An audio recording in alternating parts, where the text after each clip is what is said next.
Todos, muy buenas tardes. Bienvenidos a esta nueva sesión de Hablemos de Salud, un espacio realizado por Hospital Digital. Mi nombre es Valentina Espinosa y nuestro primer conversatorio de julio tiene por objetivo iniciar una campaña de difusión sobre el cáncer de cabeza y cuello, ya que a fin de mes, específicamente el 27 de julio, se conmemora el Día Mundial contra esta enfermedad. Este corresponde al quinto cáncer más frecuente a nivel mundial. Cada año se diagnostican más de 550.000 casos nuevos y en Chile se estiman entre 400 y 500 muertes anuales asociadas a este. El cáncer de cabeza y cuello ha aumentado su incidencia en forma significativa en el último tiempo, especialmente en pacientes jóvenes, por lo que se hace necesario y urgente su prevención. Para enseñarnos qué es y cómo prevenir este cáncer, hoy tenemos a dos grandes invitados que son expertos en este tema. Nos acompaña el doctor Rodrigo Montes, él es cirujano, jefe del equipo de cabeza y cuello del Instituto Nacional del Cáncer. Además, él es vicepresidente de la Sociedad de Cirugía de Cabeza y Cuello y Plástica Maxilofacial de Chile, entre otros cargos en esta subespecialidad. También nos acompaña el doctor Agustín Márquez, quien es cirujano dentista, patólogo oral y maxilofacial del equipo de Cabeza y Cuello del Instituto Nacional del Cáncer y docente de patología oral de la Universidad Autónoma de Chile. Bienvenidos, doctores, muchas gracias por acompañarnos hoy día. Hola, ¿qué tal? Buenas tardes, gracias también por la invitación, Valentina. Para partir, doctor Márquez, me gustaría que usted nos puede explicar qué se entiende por cáncer de cabeza y cuello y cómo se produce. Ya, bueno, el cáncer de cabeza y cuello corresponden a un grupo de cánceres que se encuentran ubicados en regiones anatómicas específicas de cabeza y cuello. En ese sentido, nosotros tenemos visiones de este tipo de cáncer que van a ser más que nada guiadas por las posiciones anatómicas en las cuales se presentan. Uno de los lugares corresponde a la cavidad oral, eso significa lengua, encía, mejilla, paladar, piso de boca. También tenemos dentro de este grupo, ya un poco más atrás, un subsitio anatómico que corresponde a orofaringe, que también tienen sus tipos de cáncer, que también están dentro de este englobado total de cáncer de cabeza y cuello que corresponde a orofaringe, y posterior a eso vienen los cánceres de laringe y los de hipofaringe. Y todos esos en conjunto, además de los de seno maxilar y de los de senos paranasales y también nasales, van a estar dentro de este subgrupo que van a sumar a un total de cáncer de cabeza y cuello, en general. ¿Cómo se produce? Bueno, la verdad es que al igual que todos los cánceres en general, necesita de algún factor estimulante que genere una mutación o un grupo de mutaciones en verdad, pero específicamente en el epitelio de las mucosas, que recubren todo el tracto aéreo digestivo superior principalmente, que está en directa relación, por ejemplo, con las mucosas que vienen después a nivel respiratorio. Por eso este tipo de cáncer se va a producir principalmente en alrededor de un 80%,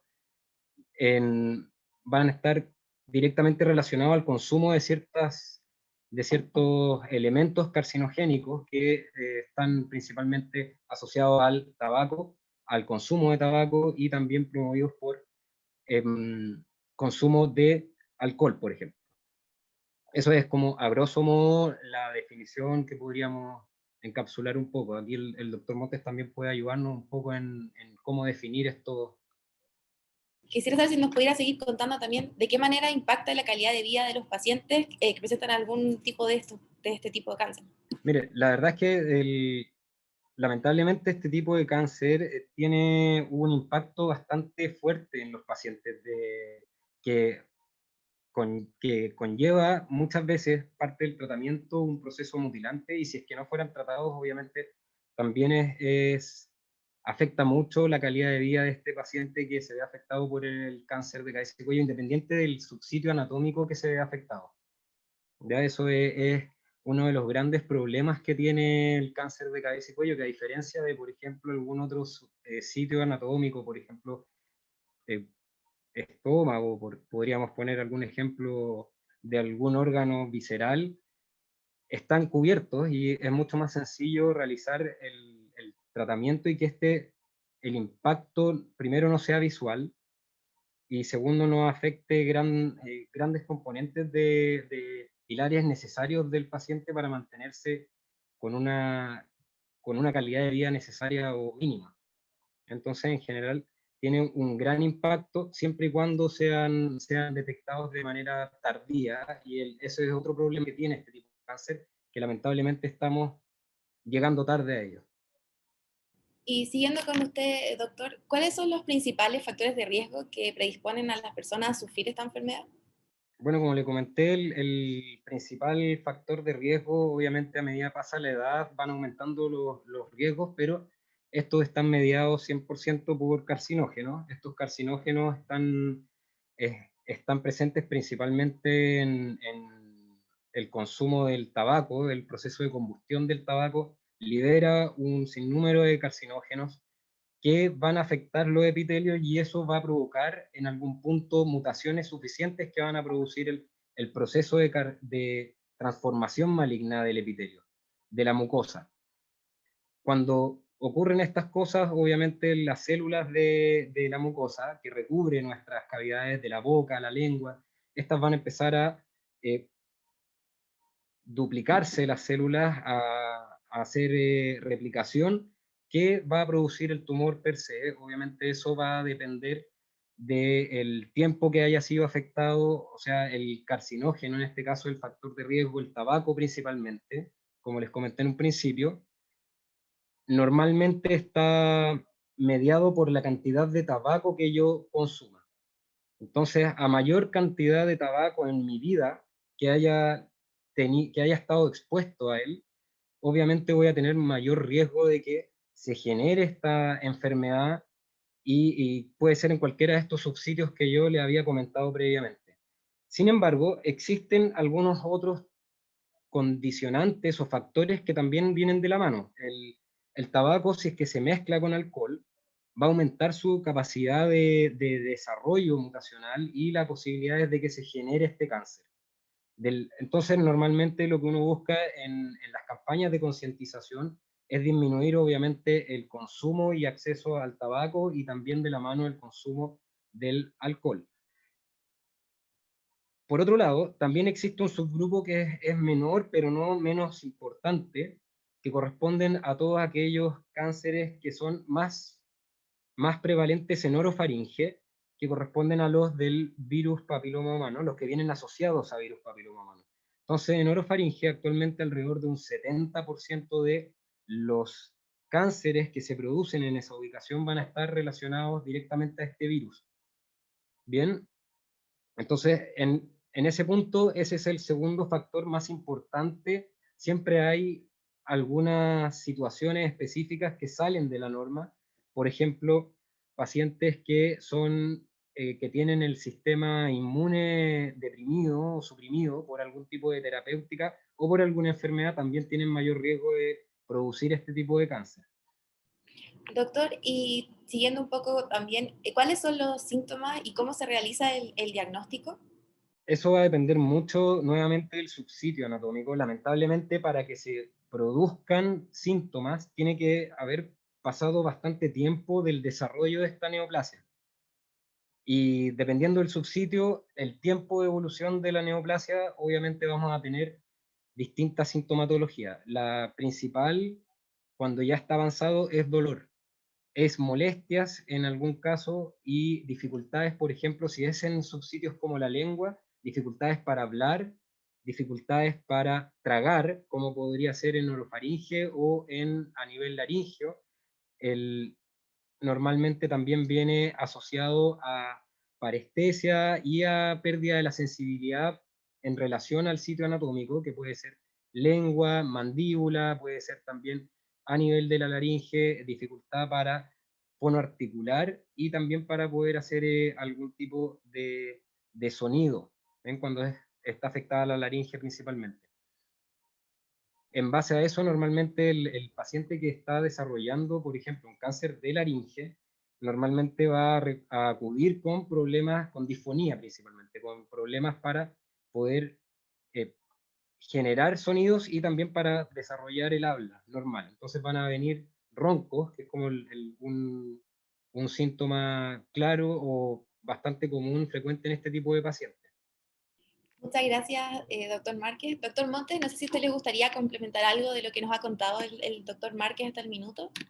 Mira, me gustaría como hacer complementar nomás lo que dice el doctor Márquez con lo siguiente. Los cánceres de cabeza y cuello son tumores heterogéneos. Cada tumor o cada cáncer que se ubica en diferentes áreas anatómicas tiene una biología diferente. Es absolutamente diferente un tumor de cavidad oral que un cáncer de orofaringe, que un cáncer de laringe. Son biologías diferentes. ¿Ok?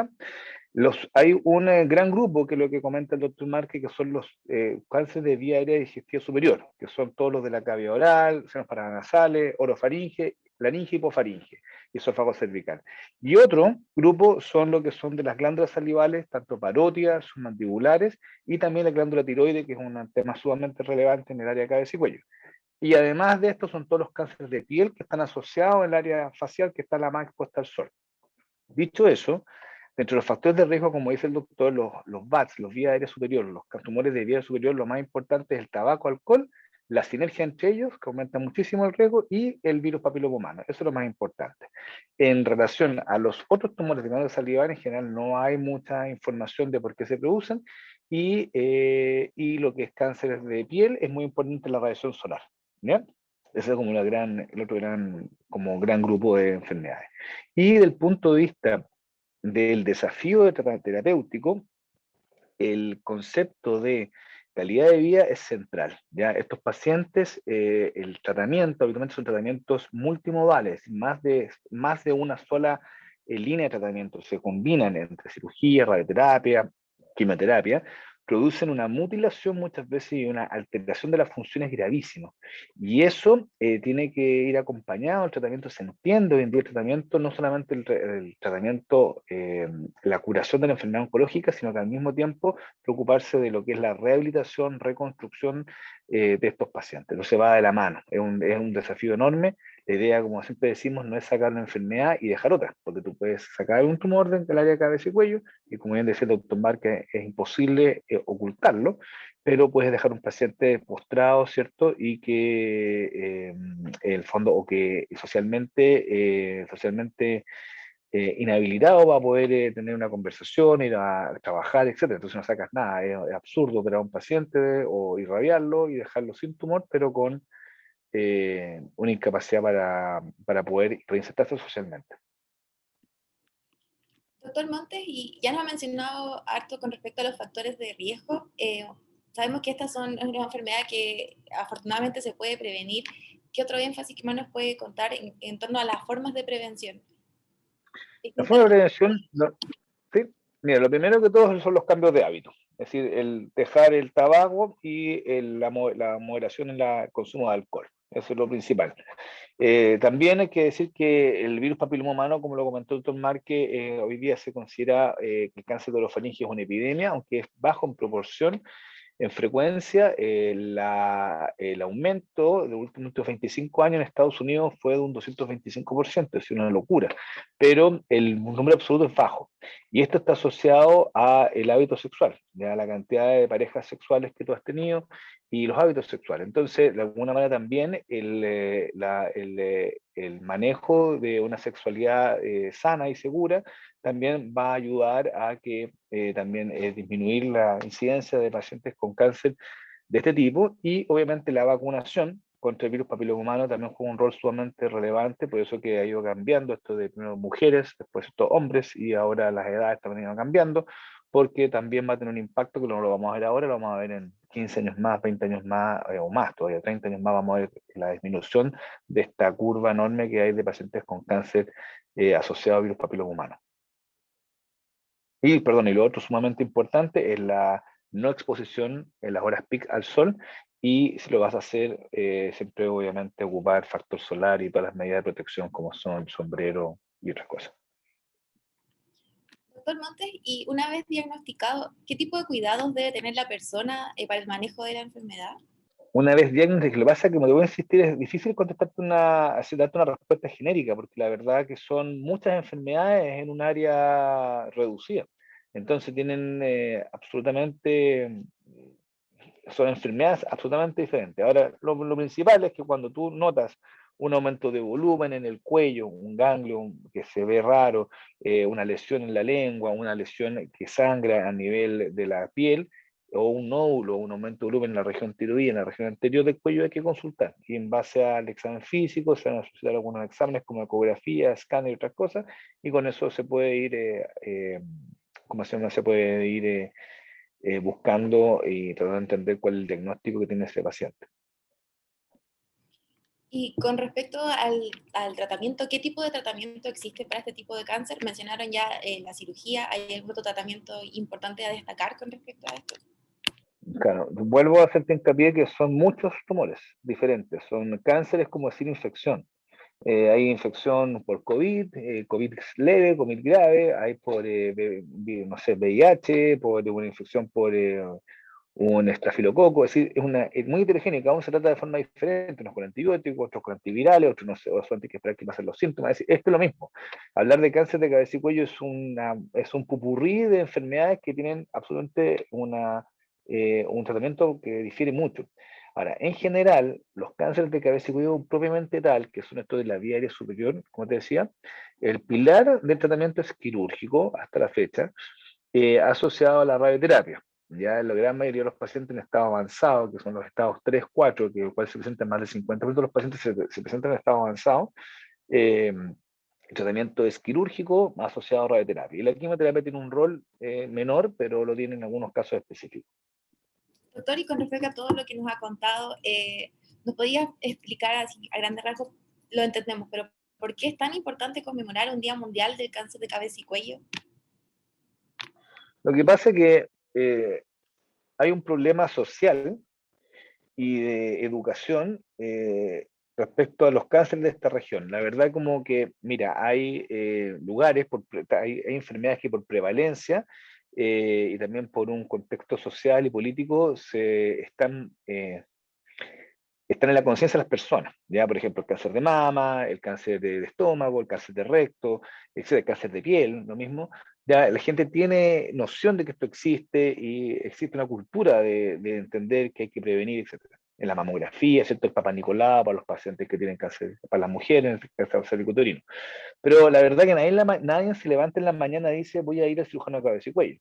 De hecho, partida generalmente los pacientes que tienen enfermedades de esta área ni siquiera saben que existimos y empiezan a llegar y es todo un tema. Entonces, no hay conciencia que alguien puede tener un cáncer en la lengua o que alguien puede tener un cáncer en la amígdala, es como una cosa absolutamente desconocida. Para, quizás tiroides sí, porque mucha gente, la tiroides es como muy frecuente, el problema es los cánceres de tiroides y muchas mujeres están operadas. Entonces, en ese sentido, hace ya varios años, la Federación Internacional de Cánceres de Cabeza y Cuello en Estados Unidos hizo un hito muy importante que fue conmemorar este día para promover y sensibilizar a la población de que existe este tipo de enfermedades, que hay que hacer un cambio en los hábitos, como te digo yo, y la pesquisa precoz, porque literalmente estos pacientes vienen en estados muy avanzados y la verdad que los tratamientos son devastadores, son muy caros y producen secuelas enormes. Entonces, aunque la proporción de pacientes es poca comparada con otros tipos de cáncer, el impacto que tiene es gigantesco. Entonces, la verdad que el doctor Yatin Shah en Estados Unidos, en Nueva York, hace varios años atrás, hizo esta inauguración de este Día Mundial y ha servido para que exista se converse el tema. Este año atrás nadie hablaba del tema de cáncer de cabeza y cuello, no así con mama, no así con otros tipos de cáncer. Muchas gracias, doctor Montes. Doctor Márquez, ¿le gustaría complementar algo de lo que nos ha contado el doctor Montes?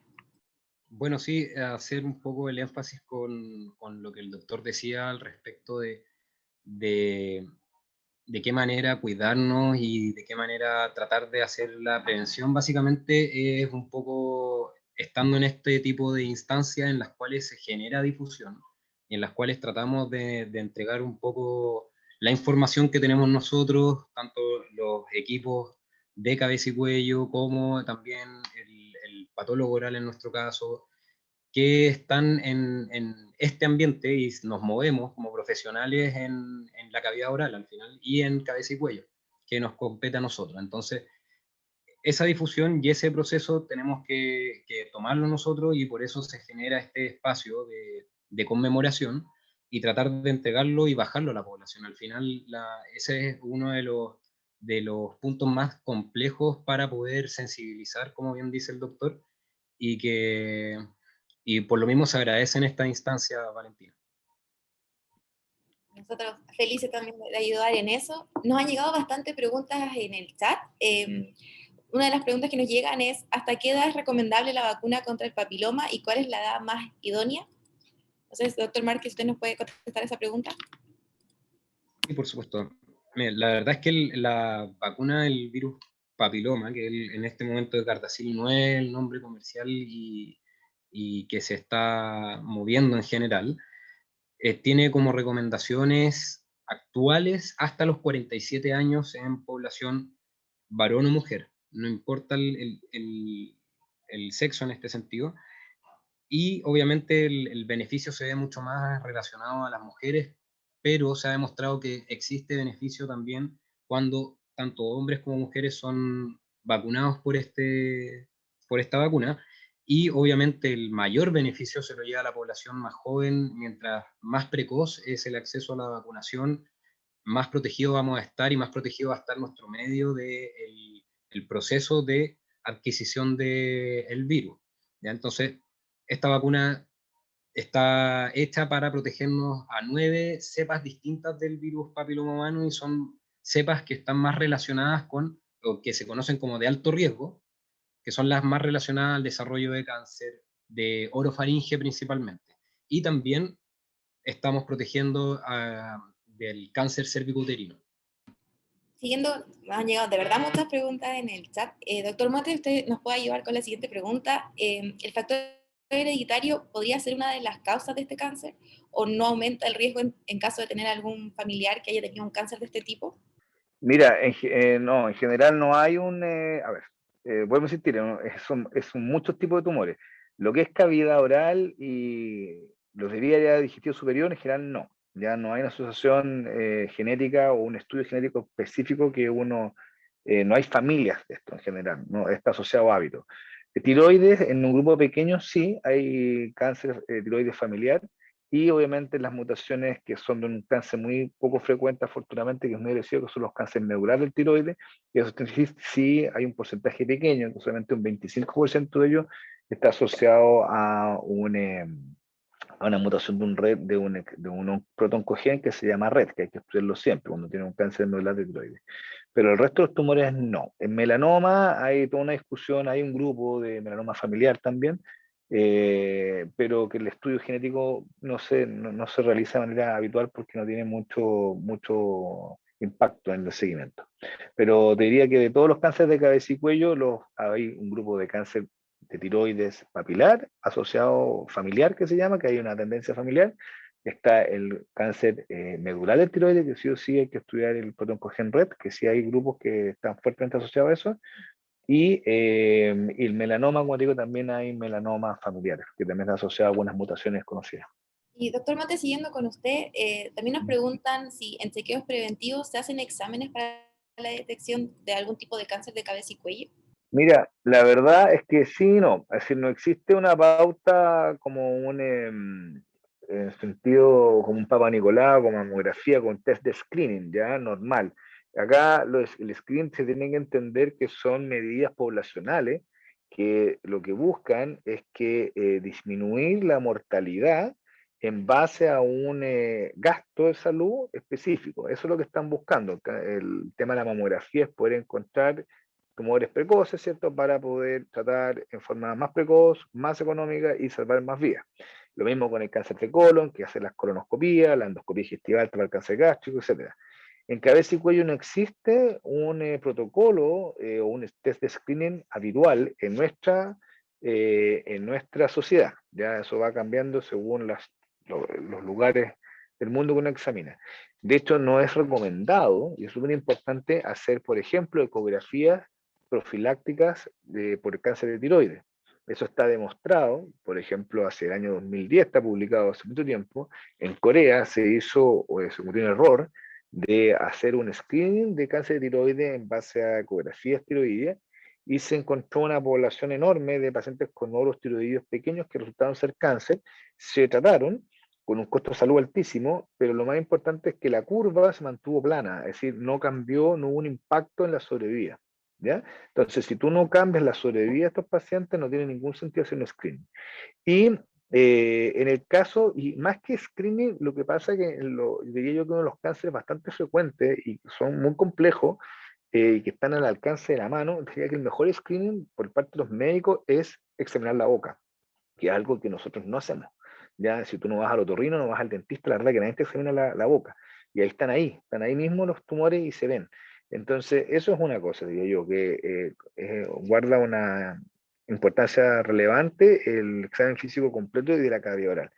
Uno. Y lo otro, que por ahí hay una pregunta en el chat también que aparece, cuando hay una lesión, mira, hay estudios que demuestran que el 100% de los pacientes que tienen tumores avanzados de cabeza y cuello, laringe, hipofaringe, cavidad oral, han sido evaluados en algún momento de su enfermedad por alguien de la salud en etapas precoces.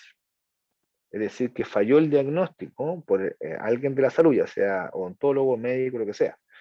Entonces, lo que te quiero decir es que esto es clave, más que decir solamente el preguntar y el estar atento. Y cuando una lesión, por ejemplo, una úlcera, que por ahí preguntaron de la lengua o la boca, no se cura por más allá de 15 días, hay que tomar una biopsia. Si una lesión de la cara que está sangrando y más de 15 días, hay que tomar una biopsia. Si un paciente tiene una disfonía, más de 2 semanas, hay que hacer una nasofibroscopía para descartar que tenga un cáncer de laringe. Eso es como lo que te podría decir que es más práctico. Muchas gracias, doctor. Doctor Márquez, también nos pregunta, ¿quiénes debieran hacerse exámenes o tener más en cuenta las recomendaciones en prevención? Bueno, las recomendaciones de prevención, como bien decía el doctor, esto es primero el saber que estamos expuestos todos a este tipo de enfermedades, y segundo, que a medida pasan los años, el sistema inmune y el mismo hecho del tiempo van afectando a nuestro cuerpo para tener mayor riesgo de producir este tipo de enfermedades. Por ende, obviamente cuando ya estamos dentro de superior a los 45 años, se estima que debiera ser uno ya más precavido en el sentido de revisar de manera más constante los subsitios, los espacios anatómicos como la cavidad oral.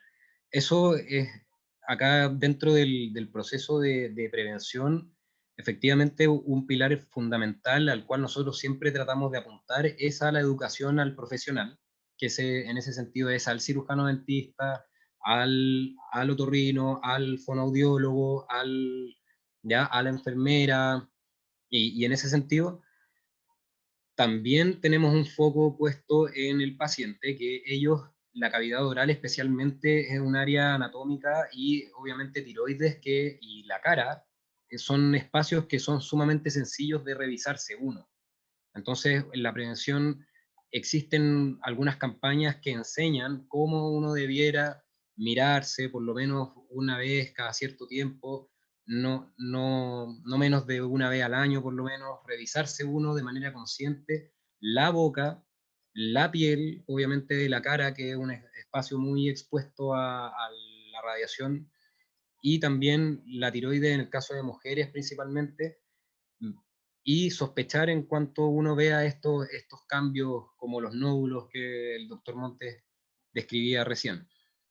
Bien, y también las úlceras, que son ese tipo de heridas que pueden estar más de 15 días. La verdad es que siempre que uno tenga alguna herida de ese tipo y que por ABC motivo no sana, o las molestias relacionadas a la disfagia, a la disfonía, a la dificultad del habla, no cesan después de 15 días, uno tiene que consultar a un especialista. Y doctor, siguiendo también un poco esa línea, el doctor Montes hizo mención de esta pregunta de qué puedo hacer en caso de que encuentre una herida en mi boca que lleva mucho tiempo sin sanar. Tengo que ir a un especialista específicamente, hay una probabilidad de que esto esté asociado a un factor de riesgo para el cáncer de tiroides. Ya, a ver, parece que sí. Ya, mira, respecto a la úlcera, hay que enviárselo, la biopsia tiene que hacer la persona que sea más capacitada que tengas a la mano, ya sea un dentista, un maxilofacial, ya sea un cirujano, ya sea un dermatólogo en el caso de una lesión de piel, etcétera. Es decir, ahí no hay que enredarse y lo importante es saber que hay que hacer una biopsia y derivarle a la persona más adecuada. Una biopsia es una cosa sencilla, no es una cosa compleja. Así que eso diría yo. El que lo puede hacer, lo hace. Cualquier cirujano debería ser capaz de hacer una biopsia de cavidad oral, etcétera. Ya, lo que comentamos, mira, sí hay, pero la gran mayoría son esporádicas. Hoy por hoy lo que está pasando es que la gran mayoría de los, depende de donde tú veas a estos pacientes, si la parte pública o privada.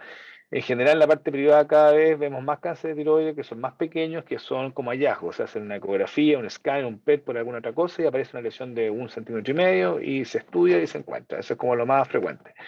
Y lo que son en la parte pública también hay varios de ese tipo, pero obviamente la gran mayoría, a diferencia de la parte privada, llegan con síntomas porque se palpan una masa o tienen un cambio en la boca, etcétera. Son tumores más avanzados.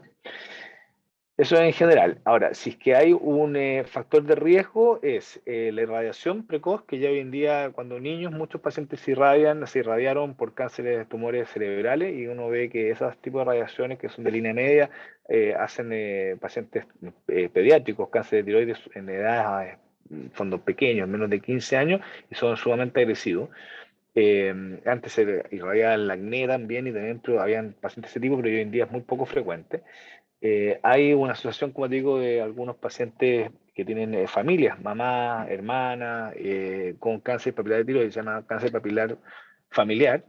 Y el otro pequeño grupo que es muy pequeño, que es el 2% de los cánceres de tiroides, que es el medular del tiroides, de los cuales el 25% de ese 2% están asociados a una mutación genética, que son familias completas que tienen alteración genética y que se expresan a temprana edad en estos tumores.